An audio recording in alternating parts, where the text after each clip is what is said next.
PM Modi ने अपने जन्मदिन के मौके पर नारी शक्ति के सशक्तिकरण की बात की। आदि कर्म योगी की शुरुआत की और युवाओं के विकास की बात करते हुए स्वदेशी के फायदे गिनवाए। पीएम मोदी ने अपने जन्मदिन के खास मौके को एमपी और देश को खास तोहफे दिए। इस रिपोर्ट में इन योजनाओं के बारे में विस्तार से समझिए।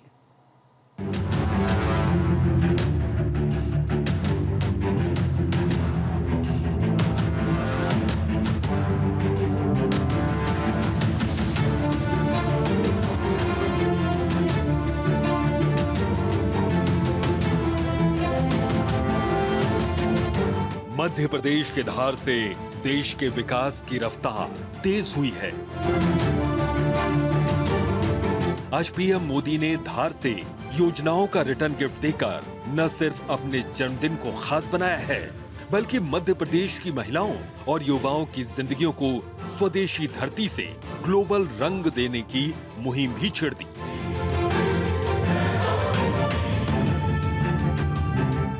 अपने जन्मदिन के मौके पर उन्होंने ये सौगातें भी दी हैं।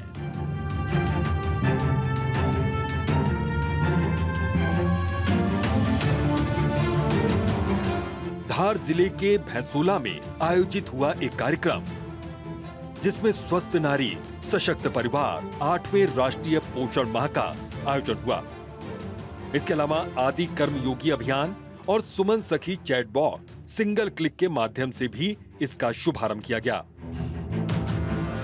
पीएम मोदी ने कहा कि आज से 8वें राष्ट्रीय पोषण माह की शुरुआत हो रही है। विकसित होते भारत में हमें मातृ और शिशु मृत्यु दर को कम करने पर ध्यान देने की जरूरत है।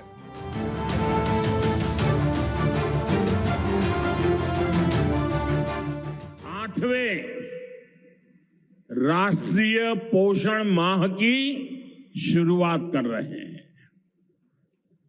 विकसित होते भारत में हमें माता मृत्यु दर और शिशु मृत्यु दर को भी जितना कम कर सकते हैं करना ही है। इसी उद्देश्य से हमने 2017 में प्रधानमंत्री मातृ वंदना योजना शुरू की थी। इस योजना में पहली संतान होने पर 5,000 रुपये और दूसरी बेटी के जन्म पर 6,000 रुपये सीधे बैंक खाते में दिए जाते हैं। अब तक 4.5 करोड़ गर्भवती माताओं को मातृ वंदना योजना का लाभ मिल चुका है और अब तक 19,000 करोड़ रुपए से अधिक राशि मेरी माताओं बहनों के बैंक खाते में पहुंच चुकी है। आज भी एक ही क्लिक से 15 लाख से ज्यादा गर्भवती माताओं को अभी जो मैंने यहां क्लिक किया ना, मदद भेज दी गई है। 450 करोड़ से ज्यादा रुपये आज इसी धार की धरती से उनके खाते में जमा हो गए। इसके अलावा पीएम मोदी ने क्या रिटर्न गिफ्ट दिया है, वो भी आपको विस्तार से बताते हैं।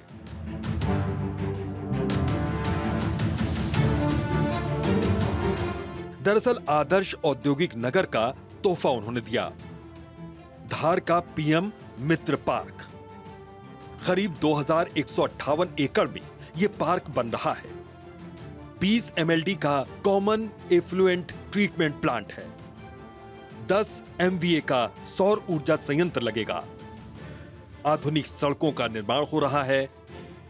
81 प्लग एंड प्ले यूनिट्स लग रहे हैं। श्रमिकों, महिलाओं के लिए घर और हॉस्टल की सुविधा भी होगी। अब टेक्सटाइल सेक्टर के बारे में विस्तार से बात करें तो ये टेक्सटाइल सेक्टर कैसे विकास की रफ्तार को तेज करेगा, वो भी समझाते हैं। दरअसल मध्य प्रदेश का टेक्सटाइल सेक्टर बहुत तेजी से विकास कर रहा है। मध्य प्रदेश के कुल निर्यात का 9% ये सेक्टर है। 2030 तक इसे दोगुना करने का लक्ष्य रखा गया है। देश के 47% और दुनिया के 24% नॉन जीएमओ ऑर्गेनिक कॉटन का उत्पादन करता है मध्य प्रदेश। मध्य प्रदेश के 18 जिलों की धरती पर कपास की फसल होती है। करीब 6 लाख हेक्टेयर क्षेत्र में हर साल पैदावार होती है। हर साल लगभग 24 लाख टन कपास पैदा होता है। 2024-25 में राज्य से 9,200 करोड़ रुपए से अधिक का टेक्सटाइल एक्सपोर्ट हुआ है। इस मौके पर पीएम ने कहा कि मध्य प्रदेश में महेश्वरी वस्त्रों की पुरानी परंपरा रही है। देवी अहिल्याबाई होलकर ने महेश्वरी साड़ी को नया आयाम दिया। पीएम मित्र पार्क के जरिए हम देवी अहिल्याबाई की विरासत को आगे बढ़ा रहे हैं। देश में माहेश्वरी वस्त्रों की पुरानी परंपरा रही है। देवी अहिल्याबाई होलकर ने माहेश्वरी साड़ी को नया आयाम दिया था। कुछ ही समय पहले हमने अहिल्याबाई होलकर जी की 300वीं जयंती मनाई। अब धार में पीएम मित्र पार्क के जरिए एक प्रकार से हम देवी अहिल्याबाई की विरासत को आगे बढ़ा रहे हैं। पीएम मित्र पार्क में बुनाई के लिए जरूरी सामान जैसे कपास और रेशम आसानी से उपलब्ध होगा। क्वालिटी चेक आसान होगी। मार्केट तक पहुंच बढ़ेगी। यहां पर स्पिनिंग होगी, यहां डिजाइनिंग होगी, यहीं प्रोसेसिंग होगी और यहीं से निर्यात होगा। यानी दुनिया के बाजार में मेरा धार भी चमकने वाला है। यानी अब कपड़ा उद्योग की पूरी वैल्यू चेन एक ही जगह पर उपलब्ध होगी। जाहिर है पीएम मोदी ऐसी योजनाओं के जरिए रोजगार के नए अवसर तो तैयार कर ही रहे हैं, साथ ही युवाओं को सशक्त बनाने की दिशा में लगातार नए कदम भी बढ़ा रहे हैं।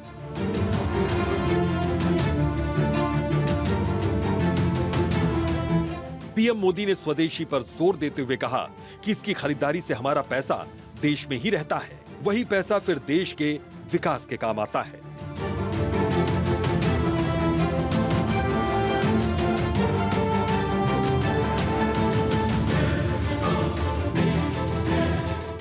उसी पैसे से सड़कें बनती हैं, गांव में स्कूल बनते हैं, गरीब विधवा माताओं को मदद मिलती है,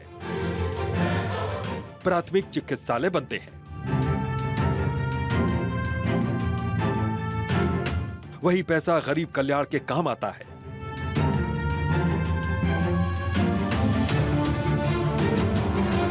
जाहिर है पीएम मोदी के इस रिटर्न गिफ्ट से न सिर्फ एमपी बल्कि देश को अच्छा खासा रिटर्न मिलेगा और पीएम मोदी के विकास का यही प्लान है।